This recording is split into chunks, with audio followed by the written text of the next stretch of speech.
जय श्री कृष्णा, जय श्री श्याम भक्ति ज्ञान गंगा के प्रिय दर्शकों, आज हम सुनाएंगे जिउतिया माता की एक बहुत ही पावन एवं पुण्यमयी कहानी। बोलिए जिउतिया माता की जय हो। एक गांव में दो बहनें रहती थी। एक का नाम था जूहिया और एक का नाम था सियरिया। जूहिया बहुत ही धर्मपरायणा थी। वह हर पुण्य काम करती थी और प्रत्येक धर्म कार्य में भाग भी लेती थी। कोई भी व्रत पूजा पाठ हो तो जूहिया जरूर से जरूर करती थी। वहीं सियरिया बहुत ही ईर्ष्यालु व्यक्ति की थी और जूहिया को देख के हमेशा जलती रहती थी। उसके मन में ईर्ष्या रहती थी कि यह इतना सुखी कैसे है।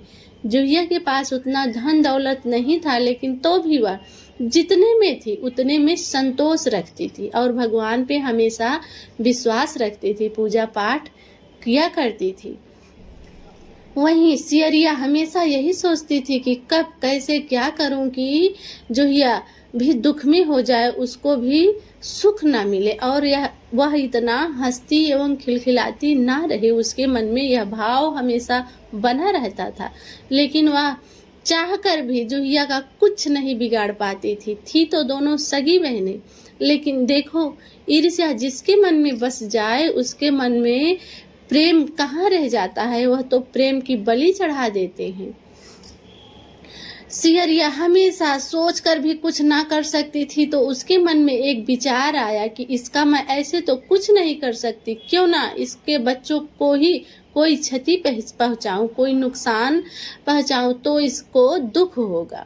संयोग बस उस दिन अश्विन मास की अष्टमी तिथि थी। जिउतिया व्रत जूहिया कर रही थी। वह धारण की थी माँ जिउतिया का व्रत। पूरे दिन निर्जला व्रत रखी थी और सियरिया ताड़ में थी कि कब क्या करूं। उसने उस दिन क्या किया कि जूहिया के बच्चों को लेकर के खेलाने के बहाने कि मैं इन बच्चों को लेके जा रही हूँ जंगल में, थोड़ा सा टहलाऊंगी, घुमाऊंगी और फिर लेके चली आऊंगी पूजा के समय। ऐसा कह के उन बच्चों को लेकर के वह जंगल में चली गई। जूहिया मन की निर्मल थी, उसके मन में कोई भी छल प्रपंच नहीं था। उसने कह दिया कि जाओ बहन, मेरे बच्चों को लेके जंगल में चली जाओ और पूजा के समय लेके चली आना। अब सियरिया जब जंगल में बच्चों को लेके गई तो ताड़ में थी कि कब बच्चे को कैसे नुकसान पहुंचाऊं। तो क्या हुआ कि उसने बच्चों को जैसे तैसे करके जंगल में सुला दिया। सारे बच्चे जब सो गए तो सियरिया ने, देखो ईर्ष्या जिसके मन में बस जाए वो क्या क्या करने के लिए तैयार हो जाते हैं।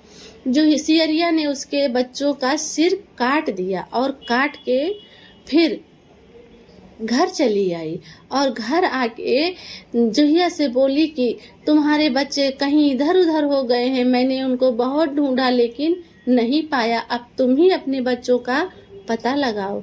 जूहिया पूजा करने जा रही थी, पूजा की पूरी तैयारी की थी माता जिउतिया का, तो उसका मन व्यग्र हो गया और वह अपने बच्चों के ढूंढने के लिए वहां से निकल पड़ी। बहुत ढूंढने के बाद भी, बहुत रोने बिलखने के बाद भी उसके बच्चे नहीं मिले। संयोग बस उसी समय भोलेनाथ और माँ पार्वती मृत्यु लोक पर भ्रमण के लिए निकले थे। तो माँ पार्वती ने भोलेनाथ से कहा कि भोलेनाथ, यह कौन सी महिला इतनी रो रही हैं, इतनी व्यग्र हो रही हैं, इनके मन में क्या कष्ट है, तनिक चल के देखिए आप।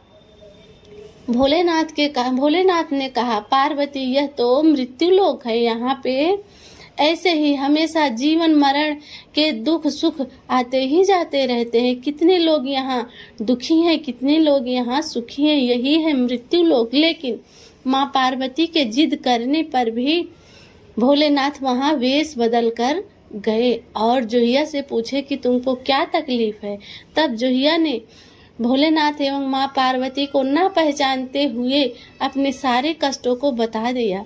तब भगवान भोलेनाथ और माँ पार्वती उसके कष्टों को देखकर जब अपना ध्यान लगाए तो वह देख लिए कि इनके बच्चे जंगल में मरे पड़े हैं, लेकिन भगवान के आशीर्वाद से, भगवान के चमत्कार से उस दिन जिउतिया व्रत जोहिया ने धारण किया था तो उनके बच्चे वैसे ही वापस लौट आए और लौट के आके अपने माँ के गोदी से लग गए और माँ से बोले कि माँ, मौसी ने हमको जंगल में छोड़ दिया था, तब इसीलिए हम लोग नहीं आ पाए। जोहिया अपने बहन सियरिया के घर गई और बोली कि बहन, तुमने यह क्या किया? आज पूजा के समय तुमने मेरे बच्चों को जंगल में क्यों छोड़ा?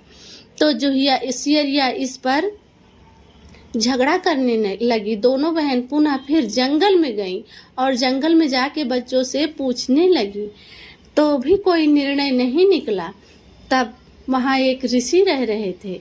ऋषि ने जोहिया और सियरिया को बुलाया और बोला कि मैं निर्णय करता हूँ कि किसने गलत कार्य किया है, इनके बच्चों को तुमने क्यों छोड़ा है। जाओ तुम दोनों यहाँ जो बच्चे खेल रहे हैं उनको घसीटते हुए, उनके बाल घसीटते हुए मेरे पास लेके आओ।